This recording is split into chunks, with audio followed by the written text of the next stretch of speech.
Welcome to my channel Young and the Restless Official, where you can get news about. For more information, kindly subscribe and follow, and I am your buddy. Now let's get started. Young and the Restless prediction suspect Kirsten may soon push Sharon Newman too far. And she could end up doing something awful that she'll regret for the rest of her life on the CBS daytime drama. Sharon Newman's mental health takes shocking turn on Young and the Restless.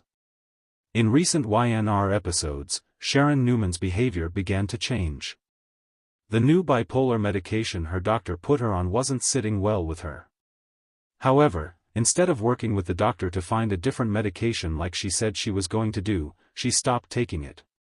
At first, she felt okay, but then, she started hallucinating, mostly of her late daughter, Cassie Newman. Also, she hallucinated kissing her ex-husband, Nick Newman. Then, things took a dark and shocking turn when she began to hallucinate Kirsten on Young and the Restless. Sharon conjures up Kirsten on YNR. Things are significantly worse for Sharon Newman, Sharon case, now that she's envisioning Kirsten, Lyndon Ashby. Not only is she having visions of him, but they're having full-on conversations. He's around all the time, even when her family is there. She knows he is a figment of her imagination, he even told her that. He represents the part of her that she doesn't want to acknowledge on Young and the Restless. He brings out her darker impulses and urges her to do things she normally would never consider.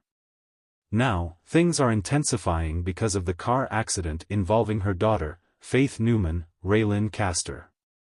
Recently, she gave Lucy Romalotti, Lily Brooks O'Brien, a ride home because she was drunk. When she got sick in the car, Faith lost control and they crashed. No doubt, this brings back terrible memories for Sharon.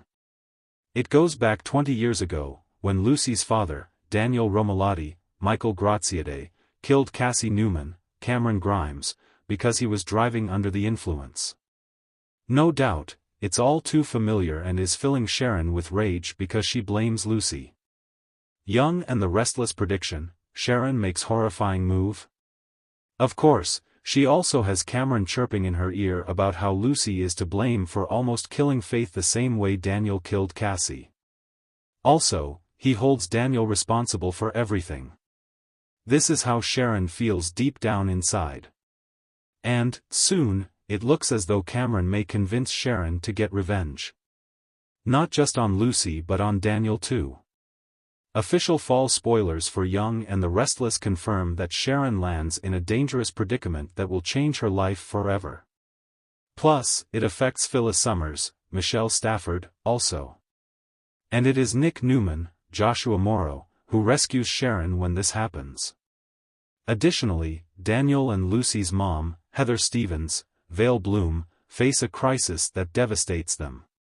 So, it certainly seems that Sharon may somehow cause Lucy's death. Indeed, that qualifies as a crisis and it definitely impacts Phyllis because Lucy is her granddaughter. On the other hand, Sharon is getting increasingly jealous of Phyllis's bond with Nick. So, it could very well be Phyllis that she targets on Young and the Restless. If so, she will likely survive, but there's always a chance she won't. She and Sharon have some powerful scenes coming up to celebrate both of their 30th anniversaries on the soap.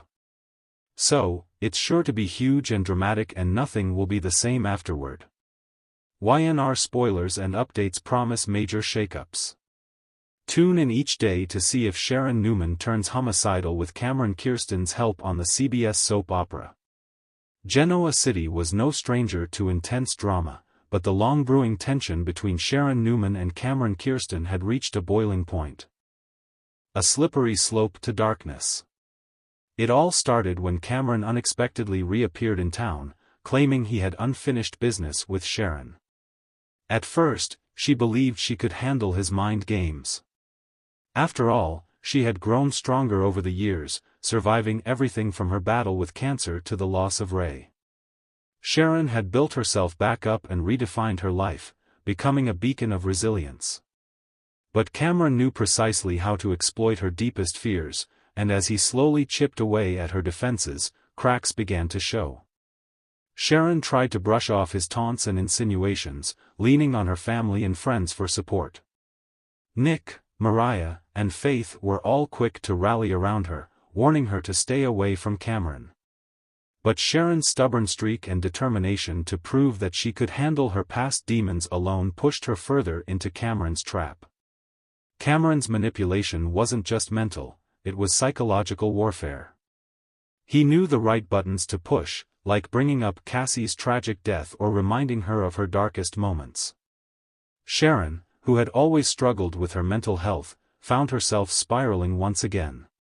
She began having nightmares, vivid and cruel, where Cameron's voice haunted her, whispering that she was unworthy of love, that everything good in her life would be taken away. Nick's growing concern. Nick Newman, always Sharon's protector, was the first to notice the signs. Sharon had grown distant, irritable, and increasingly paranoid. She would jump at shadows, constantly looking over her shoulder as if expecting Cameron to appear at any moment. Nick, knowing the damage Cameron had inflicted on Sharon before, couldn't sit idly by. He tried talking to her, offering to help get a restraining order against Cameron, but Sharon refused. "He wants me to be scared, Nick," she said one evening at Crimson Lights. "If I show fear, he wins. I need to face him on my terms." Nick didn't buy it. He had seen Sharon at her lowest points, and this was starting to feel dangerously familiar. He enlisted the help of Chance Chancellor, hoping to get the law on their side, but Cameron was too slick. He knew how to operate just under the radar, staying within the legal lines but always pushing Sharon closer to the edge. Cameron's ultimate plan unfolds. The real breaking point came when Cameron began targeting Faith. Subtle threats appeared, a cryptic note left in her school locker, a mysterious text message warning her to stay away from Sharon. Faith, shaken but strong, immediately told Nick and Sharon. But it was Sharon's reaction that shocked everyone. Rather than seeking help, Sharon confronted Cameron directly. She showed up at his hotel, shaking with barely contained rage, demanding that he leave her and her family alone. Cameron, with his trademark smug smile, merely leaned back and watched as Sharon's composure crumbled. "What are you going to do, Sharon?" he sneered. "You can't beat me. You never could. You're just the same broken woman you've always been." That was the moment Sharon snapped. Years of therapy, personal growth, and hard-earned resilience fell away, leaving behind the wounded, vulnerable woman Cameron had once terrorized. The weight of his words, his presence, the looming threat over her daughter, it was all too much. Sharon lunged at Cameron, hands shaking with fury. She wanted to hurt him, to make him feel a fraction of the pain he had caused her over the years. But Cameron, ever the predator, had anticipated this. He easily overpowered her, throwing her back with a mocking laugh. "You see? You can't even touch me." Sharon's spiral deepened after that encounter. She withdrew from everyone.